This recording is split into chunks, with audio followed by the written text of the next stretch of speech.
1 листопада. It's November 1st. Ukraine Media Center starts its operation. My name is Svetlana Shaparenko, and now we are about to hold a briefing dedicated to the 11th anniversary of the Revolution of Dignity and 20th revolution of the Orange Revolution. Quite impressive are those numbers.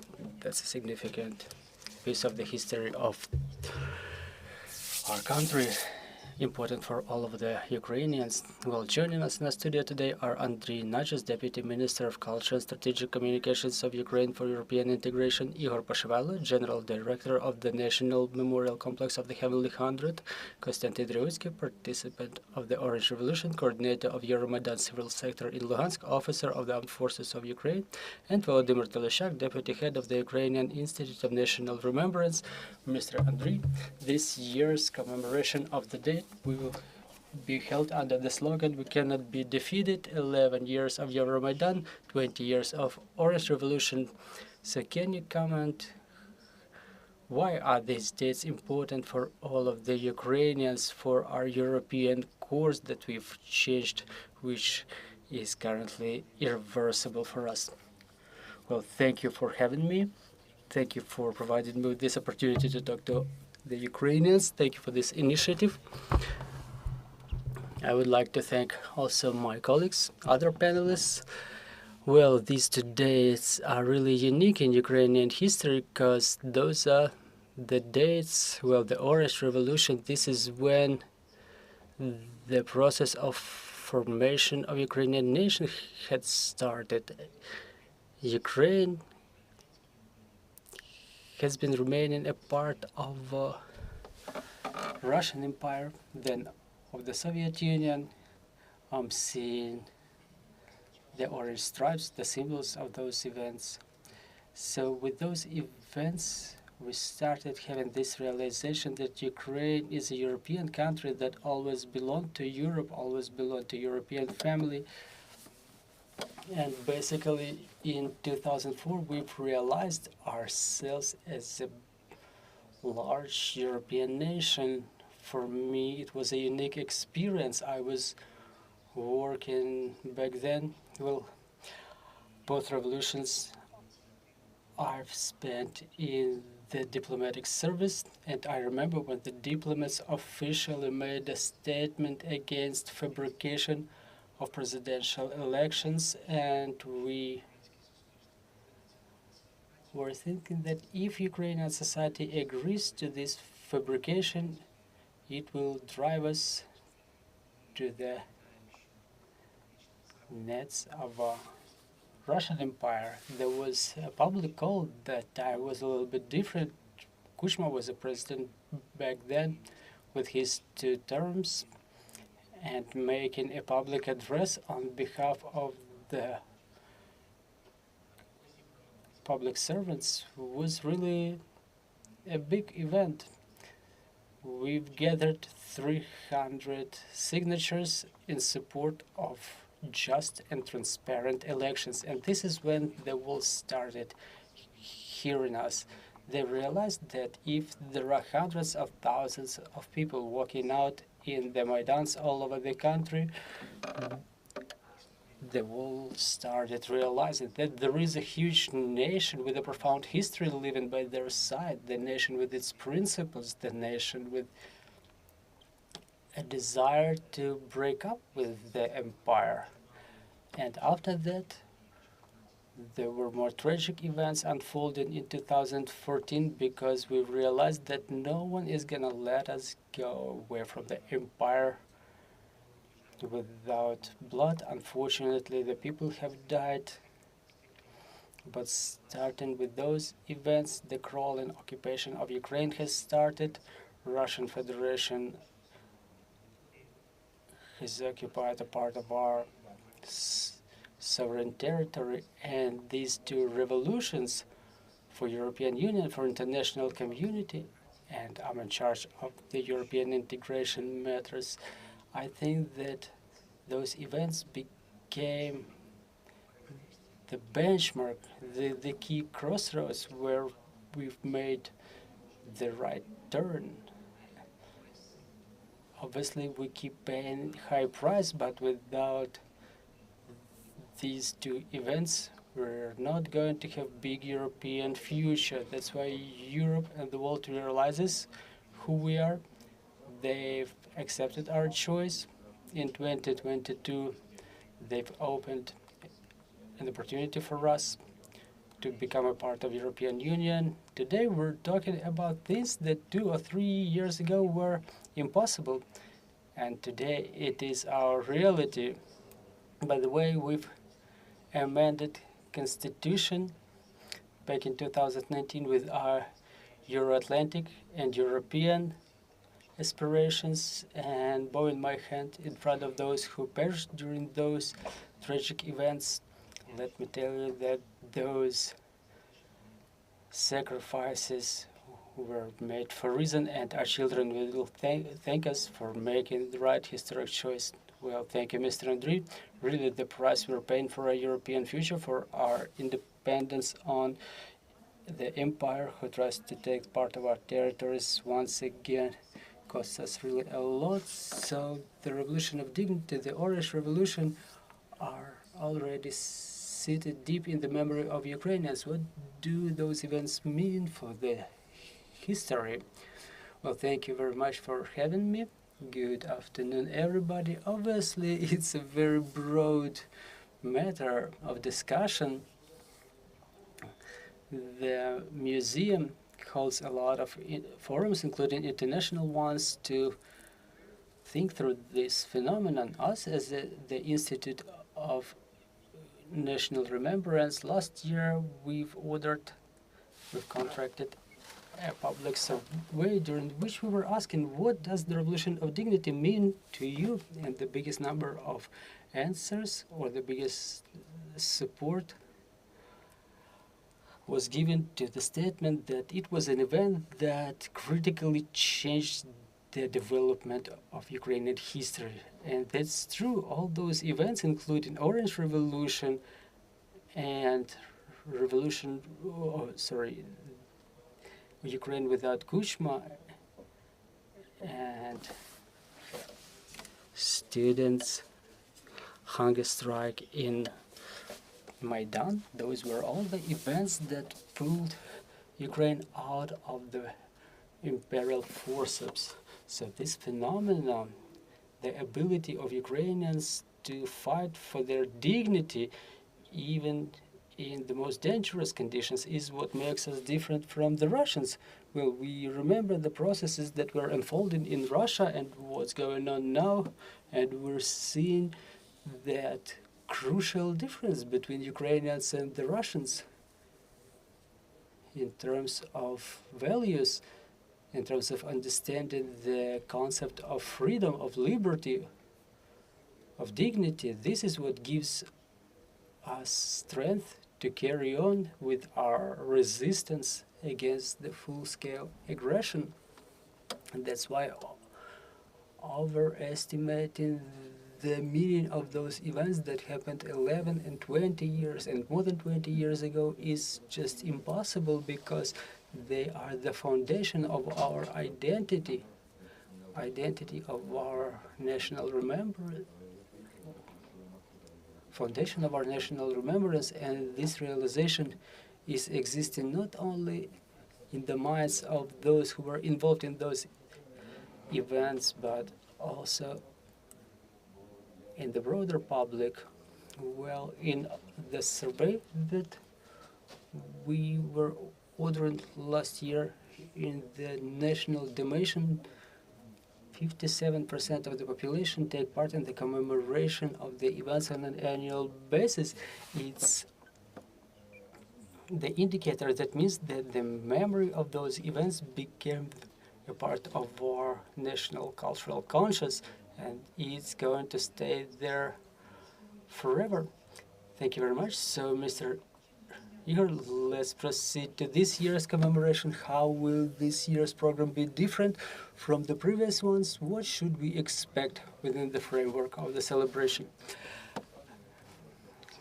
Good afternoon. Thank you very much for such an appreciation of the events of Orange Revolution and Revolution of Dignity.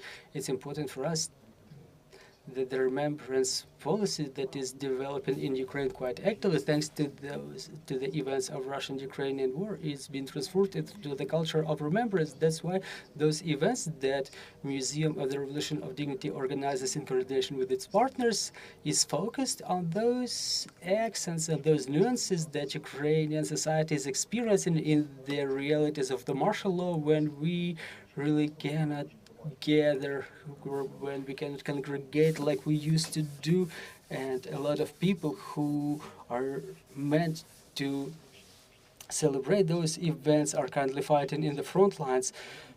Many of them have already laid their lives. By the way, today Ukraine is paying the last honor to the commander of Assault Battalion of Karpatskaya Sich, Volodymyr, one of the young Maidan fighters. And it's important for us to demonstrate the difficulty of this war, because our nonviolent protest that started in 1990s, they continued with the armed fight, and the goal is still the same: to protect our national remembrance, our cultural identity, language, territorial integrity, and ensure our Ukrainian future for our country and its people. And in this context, the war has started in 2014, when Kremlin regime realized that Ukraine has made its civilizational choice away from Moscow in the direction of European state. And it's a continuation of our fight. That's why it's important for us as a thematic museum, which is focused on the fight for freedom, but is not limited to the historic events of the years 1990, 2004, 2014, because we continue gathering artifacts related to Russian-Ukrainian war, which is the continuation of the fight of Ukrainian people for our future. In this context, this year we're suggesting a program that we deem to be live. It offers exhibition projects in physical spaces. In fact, we've opened an exhibition in the Museum of the History of the City of Kiev that is called Protest of Architecture, Barricades and Tents, Ukraine and the World. It's an international exhibition that was exhibited in Germany, Switzerland, and Austria, and it has finally arrived in Ukraine. And on the background of the last 200 years of the global protest, we demonstrate the protest in Ukraine, the physical and cultural landscape that helped us to achieve goals that the Maidan was setting in front of its participants and the politicians. The exhibition will last until the 24th of November. It will host panels, educational platforms in coordination with Goethe Institute, in coordination with the Museum of Architecture in Frankfurt, and I'm inviting everybody to attend. There is a dedicated program. It will be actively disseminated today, but in fact, Oliver Erser, the curator of the exhibition, was discussing Maidan, was discussing architecture, discussing the concept of protest, the philosophical dimension of revolution, the problems of memorialization of the Maidan Museum, because until this moment we don't have our own space. And in Info Center of Museum of Maidan, we invite everybody to get involved in a number of discussions that we've called the Evolution of Revolutions. A couple of days ago, the organizers of the protest in Ukraine, organizers of Orange Revolution, were gathering. We'll provide another platform for the Maidan commanders, so please keep track of our dates, of our announcements. What's also important, Mr. Tylishchak has mentioned our annual scientific forum. Another important activity in which we want to have Ukrainian scientists, Ukrainian academia to get involved to analyze the events that unfolded back then. It will be happening in hybrid format on the 20th of November. Every year the topic is different. The evolution of protest movements in Ukraine, the empires, the war's identity, broad topic, and it's good to have experts involved not only from Ukraine but other universities from different countries of the world. The academia from Oxford, Harvard are happy to get involved, just like their peers from the United States. What's also important in this context, the museum offers excursions every Saturday of November. Please sign up. We will be happy to guide those excursions for you. Also, the interest in the Maidan topic is important on this day because quite a couple of days ago we held tours for quite an intense team who brought material for our military from Wales. There were active protests by coal miners back then. It was important for them to research the topic of Maidan while helping our military.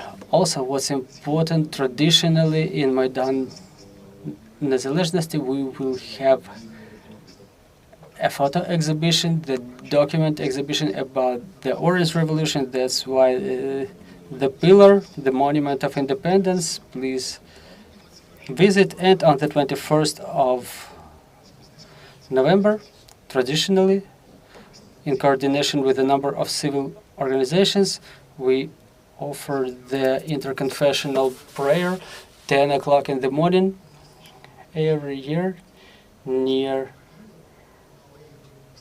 Archangel Michael, laying of flowers in the alley of the Heavenly Hundred. Another important component of the culture of remembrance, also there will be the exhibition by Alexander Kamykhov, who is currently serving in the armed forces of Ukraine. The exhibition is about his remembrance. Also, we have exhibition projects deployed in the regions of Ukraine, and what's also important is that we established the exhibition space in the Ukrainian house in coordination with the staff of Viktor Yushchenko, former president of Ukraine, and this is where we are going to demonstrate the unique artifacts of Orange Revolution. And within that exhibition there will be a public interview by Mr. Yushchenko, who will be meeting the Ukrainian youth, 20 years Ukrainian youth. I think it's another important topic, and traditionally we invite everybody to join the flash mob Be Worthy, the flash mob during which we invite everybody to share their memories of those times, a connection between those times with the current Russian-Ukrainian war. We gather, we digitalize all of those materials, and sooner or later they are eventually used in our exhibition projects, in our other materials. So the program is quite broad. Given the existing situation, it's been amended, it's transforming. That's why please keep track of our announcements. The program will be disseminated in media. It will be published in our website, maidanmuseum.org. Please join us in this commemoration. Many of our colleagues, Maidan activists who are currently serving in the armed forces of Ukraine, they continue emphasizing the importance of remembrance of Maidan, because sometimes it seems like that's a historic event that's already behind. We should focus on war, but it's still important, and it's quite logical to have Mr. Kostiantyn joining us today as Euromaidan activist in Luhansk, the founder of a civil initiative, Euromaidan SOS East. That's why that topic is pressing. Please don't stay aside.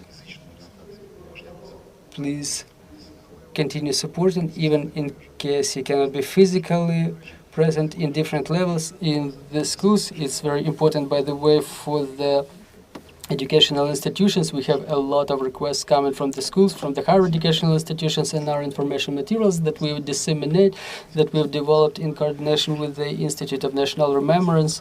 They are instrumental. Different topics, lessons can be created based on them. The lessons of freedom, the lessons of liberty, they should be taking place in Ukrainian schools during these November days. Right, joining us is Mr. Kostiantyn, who is the commissioned officer of the Armed Forces of Ukraine, former activist of Euromaidan. Please share your experience. The fight is going on. Something that started 20 years ago has grown into a full-scale war. This fight that has been going on for 2 decades now. What does it mean for you personally? Thank you very much for having me. In fact, this fight is continuing way longer than within the last 20 years. And before I remind you about the difficulties of this fight, I would like for an umpteenth time, I keep trying to do this not every time when I have a speech at some platforms, but I would like to remind you that Donbass and the East Slobozhenщina were always Ukrainian lands. They were always fighting for Ukraine, despite all of the attempts of Soviet and then Russian propaganda to prove us wrong. Those territories continued being Ukraine, and the majority of population of those territories were remaining, and they continue being ethnic Ukrainians despite the decades of implementation of population replacement policies. More than half of population of Luhansk region, according to the latest Soviet census, were mentioning Ukrainian language as their native language. Nationalistic underground was operating in Donbass until late 50s. Talking about non-violence resistance, the East gave us a lot of names of the dissidents. Dzyuba, Grigorenko, Stus, and many others. Back in the year 89, the striking coal miners of Donbass became the first organized force that clearly articulated the demand for independence of Ukraine on Soviet Union. In the year 1991, the majority of the eastern population voted for independence of Ukraine, and it was not a fabricated result as some may want to demonstrate. I was 15 back then, and together with other pupils, we were disseminating invitations to referendum. We were talking a lot to the people, and I remember that upheaval brought by the expectation of getting free from the Russian yoke. And despite all of this inability to act that was really taught to us, we actively supported Ukraine without Kuchma activity. And in 2004, we actively broke into the events of the Orange Revolution. Me and my close friends were very distant from politics,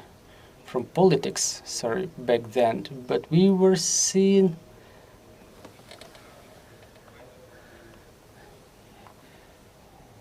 injustice around us. We were seeing who were the providers, the beneficiaries of that injustice, and we realized that shouldn't Ukraine use that chance for changes back then? There would have been dark times ahead of us. So, with no hesitation, when the Central Elections Committee announced the results of the second tour of elections, without doubt and without prior coordination, we put on warm clothes and we went to Kiev to defend our choice, and we were staying there taking part in the protests until the very victory. Many friends of mine have not come to Kiev. They were remaining in Luhansk region. They were disseminated printed media. They were taking part in the protests, and eventually, despite absolutely insane pressure by the corrupt local government and the affiliated law enforcement, we eventually made it, making sure that Luhansk region gave 10 to 12% for Yushchenko in the third tour of elections. Back in 2004 we won in Kiev, and we didn't get defeated in the east, and the events of the year 2004 made me look at my compatriots in a different way. They got me introduced to a number of wonderful, active, idealistic people, those who were aspiring to changes, those who were trying to do something to make those changes happen. But even more of those people were brought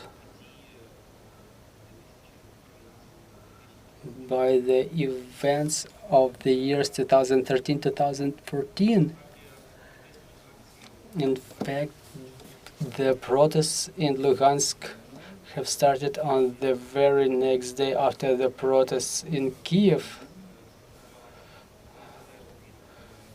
Very quickly, we formed a group independent of systemic opposition. It was called the Civil Sector of Luhansk Maidan, and the protests of that group have become daily. They were not numerous, there were dozens of people attending, but they were very warm, open, and frank. Just like in Kiev Euromaidan, we were honestly discussing what our country should look like and that every single one of us is supposed to do to make those changes happen. We were living in two cities simultaneously. We were supporting the protest fire in Luhansk region, and we were trying to take active part in Kiev activities. I can keep talking about it a lot. A lot of things have happened, but we're a little bit limited on time. That's why I'll try to be brief. As we know, the protest radicalized with time. A lot of things have happened.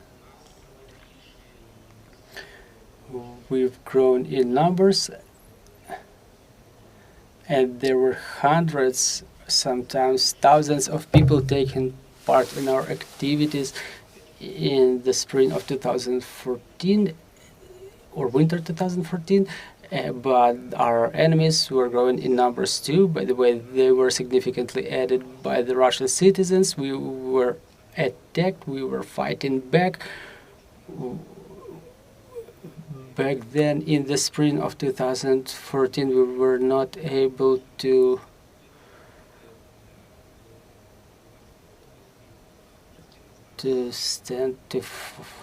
succeed in our fight for Lugansk. The city was captured by the enemy. Part of the region was captured by the enemy. Some of us have joined the armed forces of Ukraine. Another fraction of us started helping those who took up the arms to defend Ukraine. And again, just like 50 years before that, in Luhansk and Donetsk, Ukrainian underground has risen, the underground that was fighting the same enemy that it was fighting half a century ago. So once again, I would like to emphasize that Luhansk and Donetsk regions were fighting shoulder to shoulder with the rest of Ukraine. I think that many of us are aware of the names of Timur Yoldashov, the commander of the 1st Luhansk Volunteer Battalion, who was held prisoner of war in the captured building of Security Service of Ukraine. He walked out from that building, joined the armed forces of Ukraine, and heroically perished in Saur-Mohyla. We know the hero of Ukraine, Volodymyr Zemchugov, a Luhansk guerrilla who lost sight and both hands, accomplishing a mission in the rear of the enemy, who experienced the enemy captivity and then got back and continues his civil activity. We know Artem Koryakin, mostly known to us as Artem the Eastern, a young guy who, as a teenager, as a little boy of 8 years, was a guerrilla in occupied Kadievka, and with the beginning of the full-scale invasion, left the temporarily occupied territory and joined the armed forces of Ukraine. But the majority of the names of the denizens of the East who continue fighting for Ukraine are unknown to us because they come in thousands. Many of them, as it was already said today, laid their lives in this fight, and I would like to make sure we remember every single one of them. The warriors, journalist Sasha Makhov,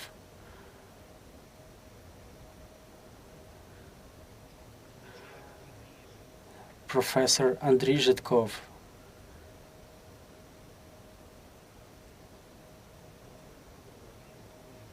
many friends of mine whose names you most likely don't know, but the list of which is unfortunately very extensive. I would like to make sure we all remember the heroes of Luhansk region, the citizens of Starobilsk, Svatovo, who in February 2022, just like the denizens of Kherson region, of the city of Kherson, were walking out in front of Russian tanks and stopping them bare hands. I think that it's really important to continue remembering all of those who made and continue making their contribution to make sure Ukraine remembers a free democratic country, because we have to appreciate all of the efforts of those people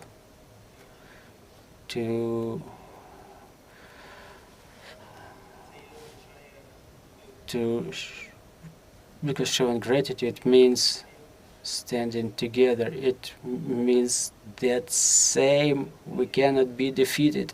We have to continue with our unity and continue pursuing our goal. We've already lost Luhansk, we're losing Donetsk region. Obviously, it will be a long fight, and we may lose more territories, and what's even more horrible, more people. But we will definitely not win if we lose our goal and our unity. but if we'll make it not losing them, come what may, no matter how we lose before that, we'll make it winning. Thank you, Mr. Kostiantyn. Thank you for sharing your memories and recalling the names of those who laid their lives for our freedom and independence. Thank you, dear colleagues. Do we have any questions on the floor? For what I understand, we cannot. Mr. Ihor, for what I know, the celebration of the Day of Dignity and Freedom will be accompanied with a social campaign. Can you give us more color on it? Well, the campaign is supported by the Institute of National Remembrance and the Institute of National Remembrance. Well,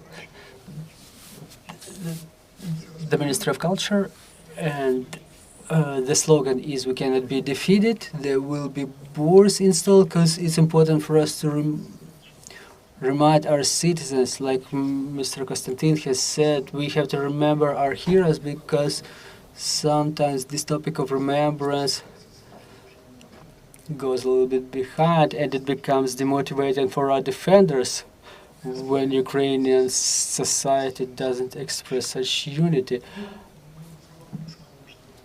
That's why we will take all of the possible efforts to remind everybody that the war is continuing and the experience of the previous fight should not be forgotten either. This experience is important because of our faith in the country, our readiness to fight, to continue fighting until the very end. And in this context, hopefully there will be a video. There is a plan that there will be a video clip prepared in coordination with the armed forces of Ukraine that will show Maidan activists who are a part of the armed forces now, so that social promotion will appear in the streets of Ukraine, hopefully with the support of the local government. And it's important